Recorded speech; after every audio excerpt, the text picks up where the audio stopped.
and welcome back to Shelf to Chef. This is a great library program where we take cookbooks and cooking equipment and teach you how to use them by checking out the whole kit here at Mentor Public Library. My name is Stephanie Paganini and I am a former pastry chef turned librarian, and that's why this is my passion. So for today's kit, we are making crepes. If you have ever heard of a crepe, then you are in the majority. Crepes are these wonderful thin pancakes that everybody loves to use because they're so versatile. We are going to start by making our crepe batter. It is with ingredients you probably already have in your home, which is what makes this such a fun recipe to make. It's easy to source the ingredients and it's super fun to get the whole family involved. So to get started, we're going to take 4 large eggs that we've cracked. We're gonna whisk them here in a bowl with about 1 1/3 cup of milk. You do wanna have a little extra milk on hand because you're gonna always kind of test your batter for the right sort of thick consistency of it. So make sure, even though you're measuring about 1 1/3 cups, that you have a little extra left over. So our 4 eggs, our whole milk going into the batter, and we're gonna whisk that together. Now, why are we using whole milk? Whole milk has extra fat in it, and in this recipe there's very little amount of ingredients, so you're going to want to try and maximize the flavor that you're going to get in this tiny little paper thin piece of dough. And so by using whole milk, it's got a higher percentage of fat than 2% or 1% or skim, and you need that fat in the ratio of your pastry item. So I recommend whole milk. If you don't have a huge thing of whole milk, you can certainly buy like the small little containers of milk. Just make sure you have about 2 1/4 cup total of whole milk, because you might need that little extra in the end. Once our eggs and our milk is mixed, we're gonna put in a 1/2 teaspoon of salt. Salt seems weird, but salt in sweet and savory is there to amplify all the other flavors. The history of crepes is kind of interesting. It comes to us from France. France claims to be the country that invented crepes. They started out with buckwheat flour, and if you've ever tried to make a buckwheat flour crepe, it's really difficult. So nowadays, most chefs, if they're making one of that flavor, they're adding some wheat flour to it. But back in the day, they would make this porridge. They would pour it on a hot stone, and they would get some kind of like a griddle cake. Once we have the eggs and the milk and the salt all mixed together, we're going to add our flour. Now we're using an all-purpose flour. It's about 1 1/2 cups of flour. We're gonna add that to our mixture and stir. Notice that for the interest of today on camera, I'm doing this in a bowl, but the way that I like to make my crepe batter is in a blender. It goes really fast. You make sure that you get a really nice smooth batter that way, especially if I'm going to use it very quickly and not refrigerate it overnight. I want to make sure that I'm breaking that flour down into the smallest bits possible so I have a really good uniform batter. What's great about this versatile crepe recipe is that it can go either savory or sweet. For today's purposes, we are making very simple crepes with just a little powdered sugar on them. And we are going to add sugar, about 2 teaspoons of sugar, and we're gonna add about a teaspoon, generously poured, of vanilla.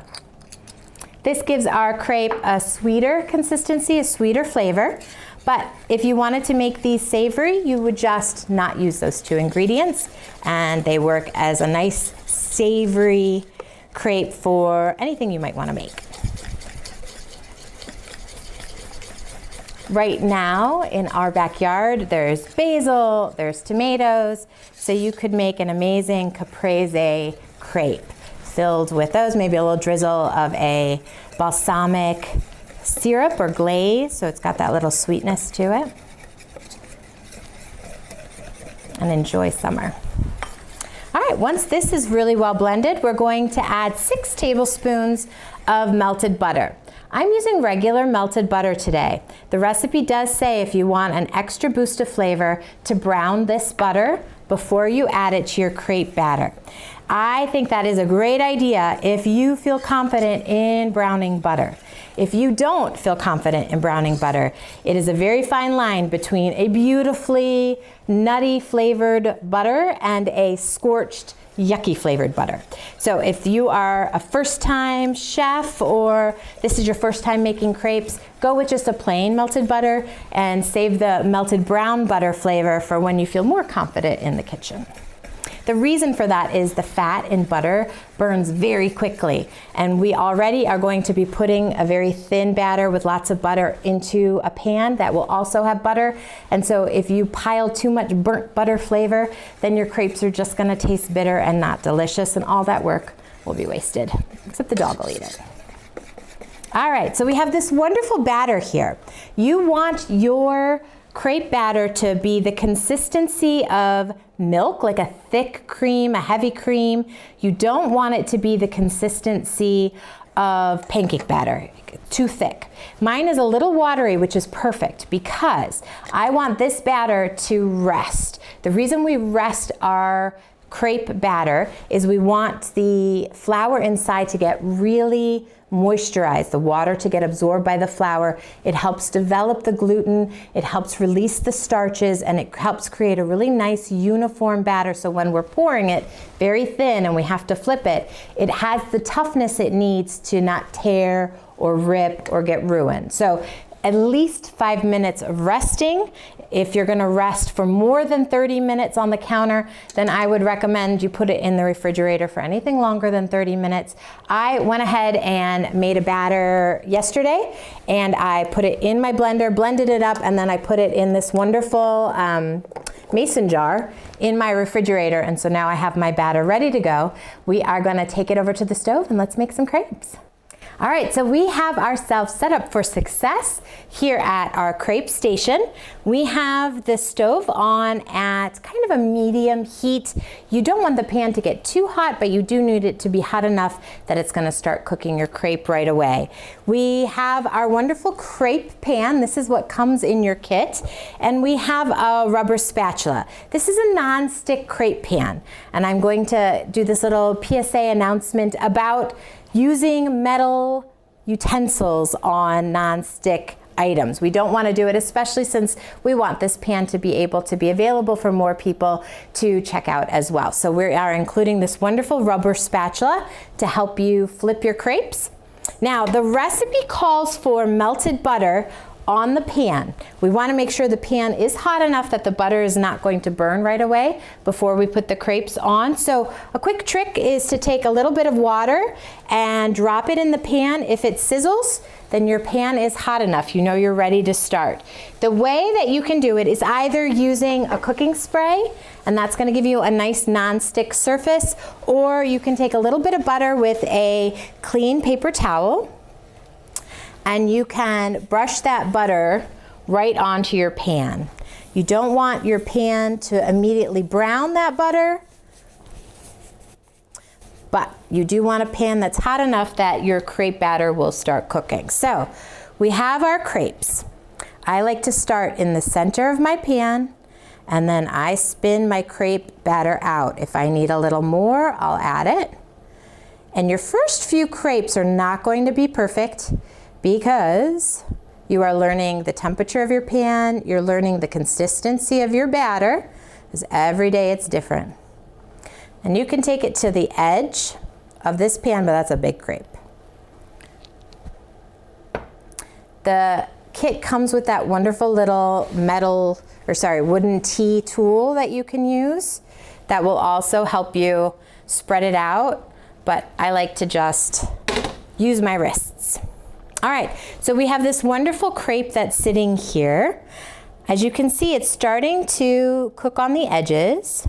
You want to make sure that it's nice and loose, and it's not there yet. What happens is the fat and protein in your crepe starts to coagulate, and that's what pulls it up from the surface of your pan. All right, so we have a nice crepe. We're going to flip it, and we're going to let it cook. I have a little piece there. If I wasn't on camera, I'd probably eat it. We're going to give it a few more seconds on this side, and then we have this beautifully browned crepe. We're gonna make one more to show you. Now this one didn't come out super round, super beautiful. So I'm like, okay, well maybe I'll take it to the edge of the pan for the next one. With crepes, you're always adjusting, but it's kind of fun. I love doing this when I had my pastry students that would come in, because nothing sort of levels the playing field than asking pastry chef students to flip crepes, because you can have 6 that do perfectly and then you can have 6 that end up trash. So it's a great way for everybody kind of feel on the same plane and learning from the beginning, but also you have that one student that's a crepe savant and you're like, this is what you need to do in your life because you are getting them perfect every time, perfect flip every time. If you're at home and you're nervous about flipping or you don't have the wrist strength for it, you can take your spatula, put it to the center of the crepe so that it's nice and supported, and then you can lift and flip that way as well.